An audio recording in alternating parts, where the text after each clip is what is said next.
Republican State Senator Brandon Creighton is here with us again on Capital Tonight. It's good to see you again. Thanks, Paul. Appreciate that. I know that you had what you consider signature legislation approved in the full Senate. This is SCR 1, Senate Concurrent Resolution 1. That's right. And it deals with state sovereignty. Sure.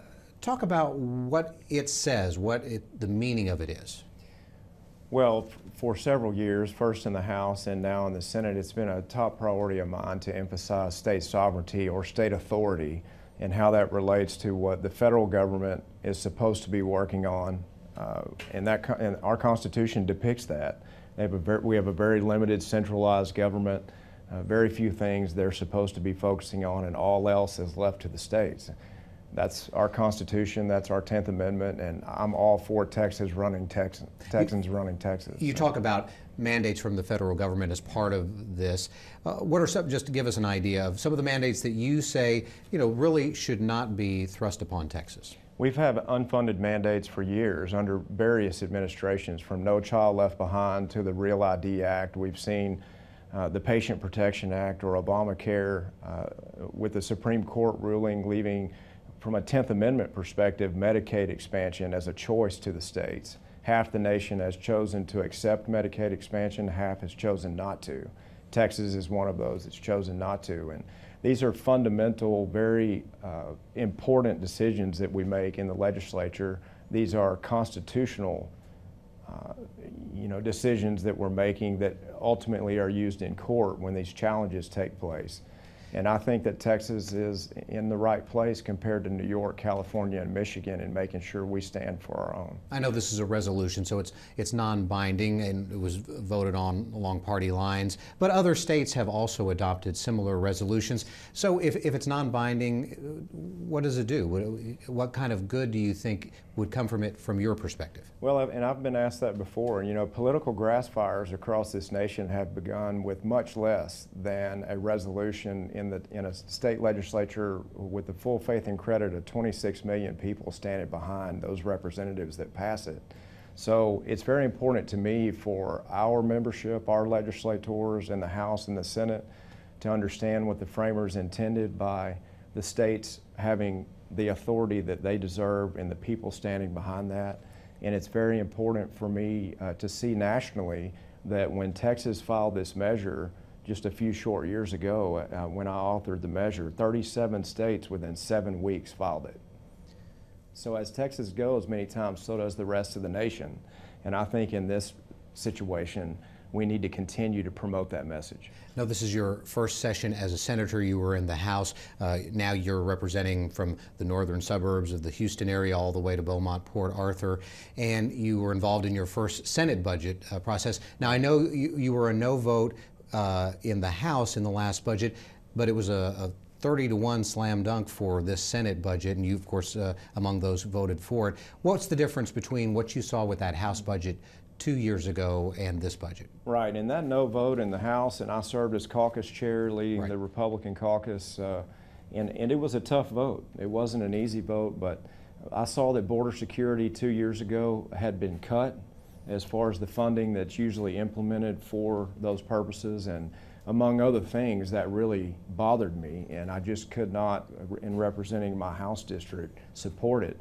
This time around, we've funded Director McGraw with the DPS his full plan, and we've added some measures that promote the National Guard and support those efforts as well. So I'm comfortable with the budget as it stands. Obviously, we have to reconcile differences with the House. Yeah, I know among the differences, and we've talked about it a lot here on this show, it's no secret, the tax cut plans in both chambers, the emphasis and led by the Lieutenant Governor on the Senate side, of course, is property tax relief, dealing with that aspect. The House is looking at a sales tax cut. Both chambers want some sort of franchise tax relief. Would you be satisfied ultimately with the House's plan if that was the plan that got hammered out? Well, first let me say I have tremendous amount of respect for the House, and I was a House member for 4 terms, and I completely respect that chamber's authority to craft a budget and to develop policies that make sense. Having, certainly come over to the Senate, and not because I'm in the Senate now, I prefer the property tax cuts. And you feel like that would have more of an impact? I do. I mean, I obviously $4.5 billion worth of tax cuts from property tax to significant franchise tax reductions. Those are going to be significant for families, small businesses, and large businesses. And we're going to have to reconcile these differences. And as long as we make sure that we have a priority on cutting taxes, I'm going to be there.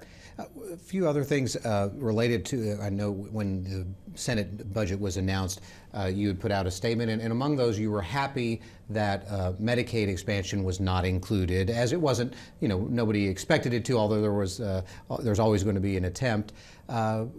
But you feel like Medicaid expansion, unless we have our own type of plan that is something that is very Texas-centric, we shouldn't be delving into that. But even beyond that, I mean, you feel that Medicaid itself needs to change, right, before we even talk about any kind of changes to how we would dole out those dollars. That's correct. I mean, I don't feel that we can build a new house on a broken foundation. I feel like the Medicaid program itself is not working. And we owe it to Texans and the neediest Texans to ensure that we can, fund a plan that works, that it works for this day and for the future. And the way we're seeing the policies handed down by DC in a one-size-fits-all, it's not working the way that it should, when states should be able to customize their own plan under a block grant type of funding. And I led the effort in the House last session to block Medicaid expansion. I put it in the budget as a directive to the negotiators that they could not add that expansion language. And this time around, I feel like we're going to continue with that same position.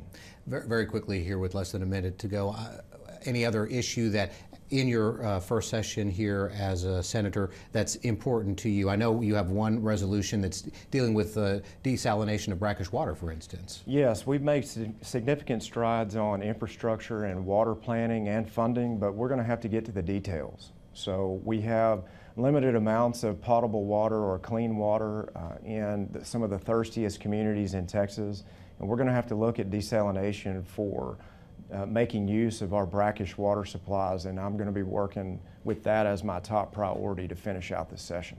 Okay. Senator Creighton, as always, we're appreciative of you stopping by, and we hope to see you again here before the end of the session. Great. Thanks, Paul. You bet. Appreciate Thank you. it. And we'll be right back with more Capital Tonight right after this.